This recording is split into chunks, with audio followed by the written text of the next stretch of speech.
எம்பெருமாள் திருவீதி பலம் வருகின்ற பொழுது ஆண் இயல்பு அறிவாகவும் பெண் இயல்பு அன்பாகவும் எடுத்துக்கொண்டால் அறிவும் அன்பும் இணைந்து அருள் பிறக்கின்றது.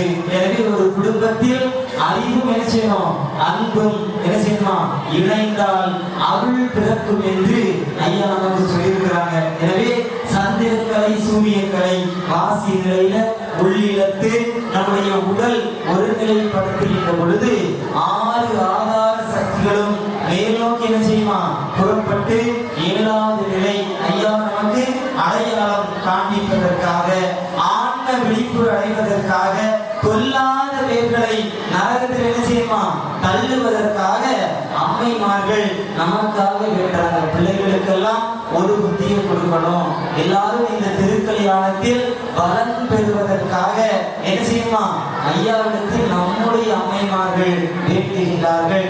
இன்னைக்கு வீட்லயும் அப்படிதான். பிள்ளைகளுக்காக அம்மா தான் என்ன செய்வாங்க, அப்பா கிட்ட சொல்லுவாங்க. ஒவ்வொரு விஷயங்களும் நேரடியா அப்பா கிட்ட கேட்க மாட்டாங்க. அதுதானே. எனவே நம்மை போல நமக்கெல்லாம் தாய்மார்கள் ஐயாவிடத்தில் கேட்கிறாங்க. ஞான நிலையை பெறுவதற்காக செவ்வொளி, இறைவனுடைய தோற்றம் எப்படி செவ்வொளி, இருளையும் அகற்றி மன கசப்புகளை எல்லாம் நீக்குவதற்காக ஐயா நமக்கு இந்த தெருவீதி வலம் வருகின்றது.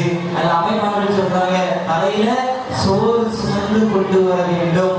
ஐயா என்ன சொல்றாரு, ஞான சோறு, ஞான நிலையை பெற்று அப்படி ஐயா கிட்ட வரணுமா.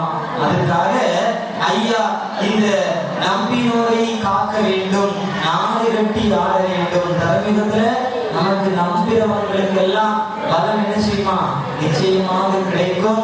நாட்டில் நமக்கெல்லாம் ஐயாவை யாரு, மன்னராக இருந்து நம்மை ஆட்சி செய்வார். அப்ப பாக்கியங்கள் பெருகும், அழிவில்லாத வாழ்வு நமக்கு கிடைக்கும். இன்ப துன்பம் என்ற நிலை மறந்து இன்பத்தை மட்டும் அனுபவிக்கக்கூடிய காலம் இனி தர்மத்தில் நமக்கு பெற இருக்கின்றது. அதுக்கு நம்ம என்ன செய்யணும், நம்ம மன விருப்புகளை விட வேண்டும், ஆசைகளை விட வேண்டும். தயாரா இருப்போமா? இன்னைக்கும் தான், வேண்டுதல் தான், என்னையும் மாறவே கிடையாது. அதுதான் இன்னொருத்தவங்களை குறைச்சிடுவோம், அல்லது இன்னொருத்தவங்களுக்கு நம்ம தான் குறைச்சிடுவோம். நம்மளே என்ன செய்வோம், சாதகமாகவும் பேசுவோம். ஒரு வருஷம் சண்டை போட்டு அடுத்த வருஷம் சாந்திவாங்க பட்டாளிகள்லாம். போன வருஷம் இப்படி பேசலாம், இந்த வருஷம் என்ன செய்யலாம், மாற்றி பேசலாம். மனிதனுடைய இயல்பு அப்படிதான். ஆனால் இறைவன் அப்படி இல்லை. என்னைக்கும் குற்றம் தான். தப்பு செஞ்சா தண்டனை உண்டு, ஸ்பாட் ஃபைன் உண்டு. அதனால எல்லாரும் என்ன செய்யணும், பொறுமை என்ற கேடயத்தை வச்சு தாக்கணும், அன்பு என்ற ஆயுதத்தை வச்சு தாக்க வேண்டும், தர்மம் என்ற வழிநடத்தல நிச்சயமா நடக்க வேண்டும் என்று அம்மைமார்கள் திருவீதி பலம் வந்து நாளைய தினம் பகவதி தாய் பார்வதி தேவி, அன்னை மகாலட்சுமி, அன்னை காட்டா, வள்ளி தெய்வானை, சரஸ்வதி, அடுத்தது அருணானது பூமடந்தை என்ற அன்னையை திருவருள் சக்திகளை எல்லாம் தன்னோடு ஐக்கியப்படுத்த போகிறார். அதனால